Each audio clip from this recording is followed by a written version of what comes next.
السلام عليكم ورحمة الله وبركاته. الحمد لله رب العالمين،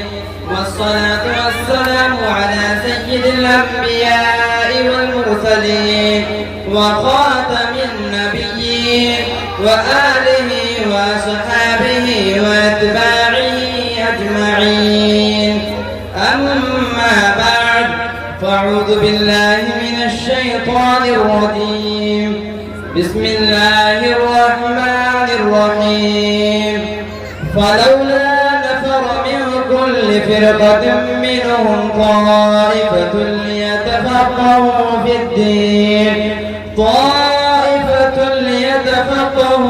الدين ولينذروا قومهم إذا رجعوا إليهم لعلهم يحذرون.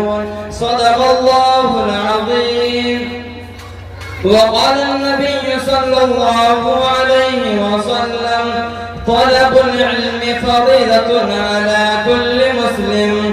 أو كما قال عليه الصلاة والسلام.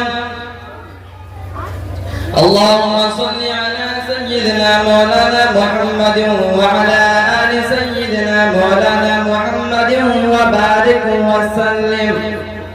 معزز سامعین اکرام، آج میں آپ حضرات کے سامنے مدارس کی اہمیت و ضرورت کے عنوان پر کچھ عرض کرنا چاہتا ہوں. امید ہے کہ آپ حضرات بغور سماعت فرمائیں گے. لوگوں کا یہ عام خیال ہے کہ مدرسہ ایک مخصوص چہار دیواری کا نام ہے، مدرسہ شاندار عمارت کا نام ہے، مدرسہ پرکشش درسگاہوں کا نام ہے. اسی لیے وہ سمجھتے ہیں کہ اگر مدرسہ کی عمارت کو گرا دیا جائے تو مدرسہ ختم ہو جائے گا. لیکن میں اس خیال کی پرزور تردید کرتا ہوں اور کہتا ہوں کہ اگر مدرسہ کی عمارت کو ڈھا دینے سے مدرسہ ختم ہو جاتا تو انگریز جب ہندوستان آیا اور اس نے ہزاروں مدرسوں کی عمارت پر بلڈوزر چلا دیا، مسمار کر دیا، لیکن اپنے سینوں میں علم کی شمع روشن کیے ہوئے علماء کرام نے کسی درخت کے سائے تلے ہی قوم و ملت کے نونہاروں کے سینوں کو علم کی چراغ سے روشن کیا.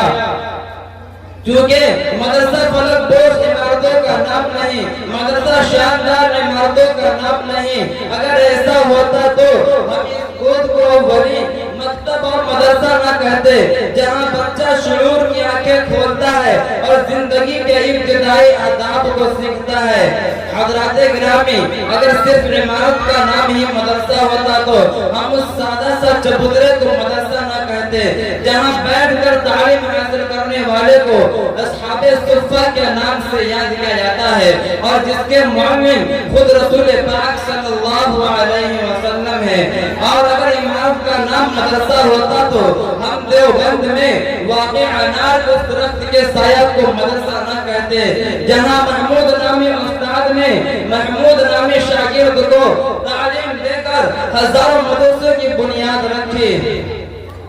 اگر شاندار فلک پوش عمارتوں کا نام مدرسہ نہیں تو پھر ہمیں بتاؤ کہ مدرسہ کیا ہے اور مدرسہ کس کو کہتے ہیں. تو لیجئے سنیے، مدرسہ کے معنی ہے درس کی جگہ، سبق پڑھنے کی جگہ، علم حاصل کرنے کی جگہ، اخلاق و کردار بنانے کی جگہ، تہذیب و تمدن سیکھنے کی جگہ، معرفت خداوندی حاصل کرنے کی جگہ، اعلاء کلمت اللہ کا طریقہ حاصل کرنے کی جگہ، انسان کو انسانیت سکھانے کی جگہ، نور نبوت حاصل کرنے کی جگہ، انبیاء کے وارث بننے کی جگہ، ظاہر و باطن سنوارنے کی جگہ، سعادت دارین حاصل کرنے کی جگہ. یہ مقاصد اگر ماں کے گود میں حاصل ہو تو مدرسہ ہے، جھوپڑے میں حاصل ہو تو مدرسہ ہے، کسی درخت کے سائے تلے حاصل ہو تو مدرسہ ہے، مسجد کے حجرہ میں حاصل ہو تو مدرسہ ہے، صحرا کے سناٹے میں حاصل ہو تو مدرسہ ہے، چکروں برکات میں حاصل ہو تو مدرسہ ہے.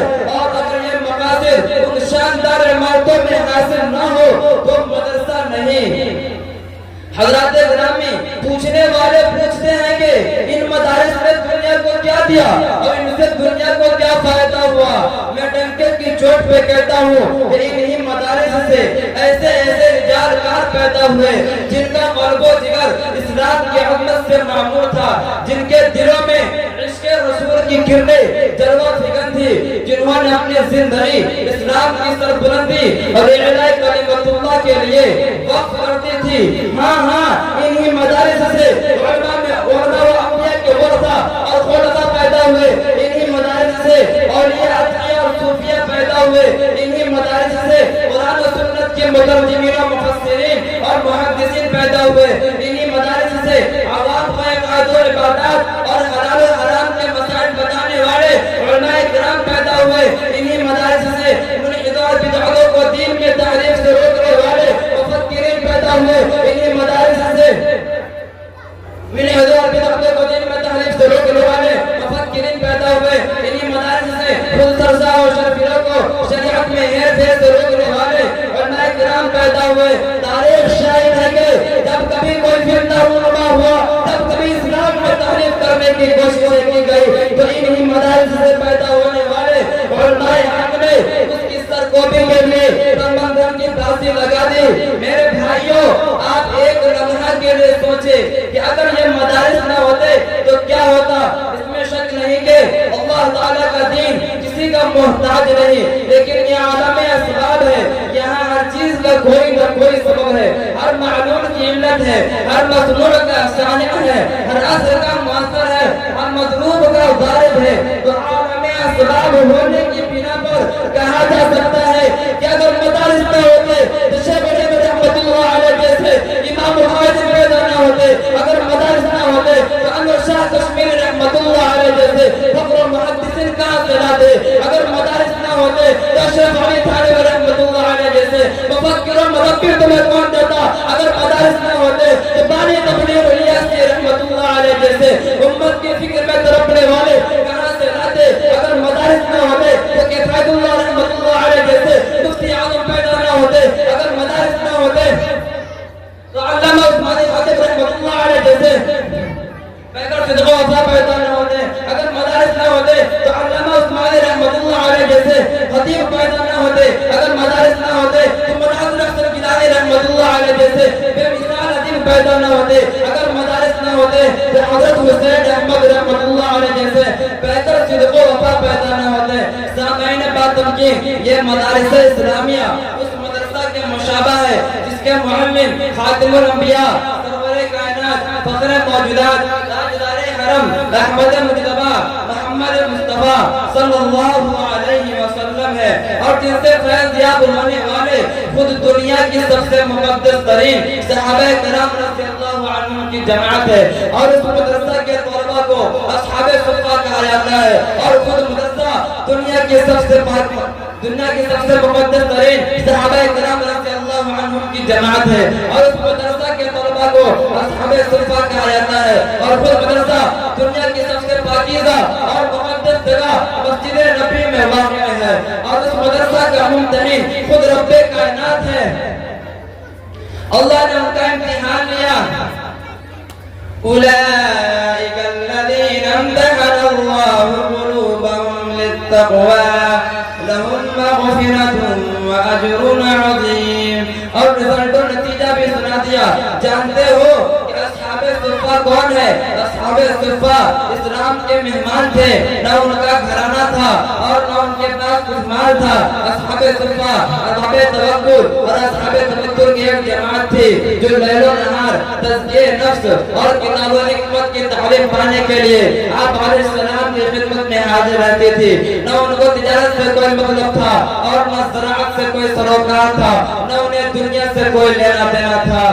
محترم حضرات، آئیے اس مدرسہ میں علم حاصل کرنے والے اصحاب صفہ کی حالت خود اسی مدرسہ کے فارغ حضرت ابو ہریرہ رضی اللہ عنہ کی زبانی سنتے ہیں۔ حضرت فرماتے ہیں کہ میں نے 70 اصحاب صفہ کو دیکھا، ان کے پاس چادر تک نہ تھی، فقط تہبند تھا یا کمبل تھا جن کو اپنی گردنوں میں باندھ لیتے تھے، اور کمبل بھی اس قدر چھوٹا تھا کہ کسی کی آدھی پنڈلیوں تک پہنچتا اور کسی کے ٹخنوں تک پہنچتا، اور ہاتھ سے اس کو تھامے کہ کہیں صدر نہ کھل جائے۔ بہرکیف انہی مدارس سے دین کی بما اور یہیں سے پیدا ہونے والے علماء کرام سے اسلام کی حفاظت ہوتی آ رہی ہے۔ یہ مدارس دین کے قلعے ہیں، جیسے انسان قلعے کی اندر اپنی جان و مال محفوظ رکھ سکتا ہے، اسی طرح ان مدارس میں مسلمان اپنے ایمان و عقائد کو محفوظ رکھ سکتا ہے۔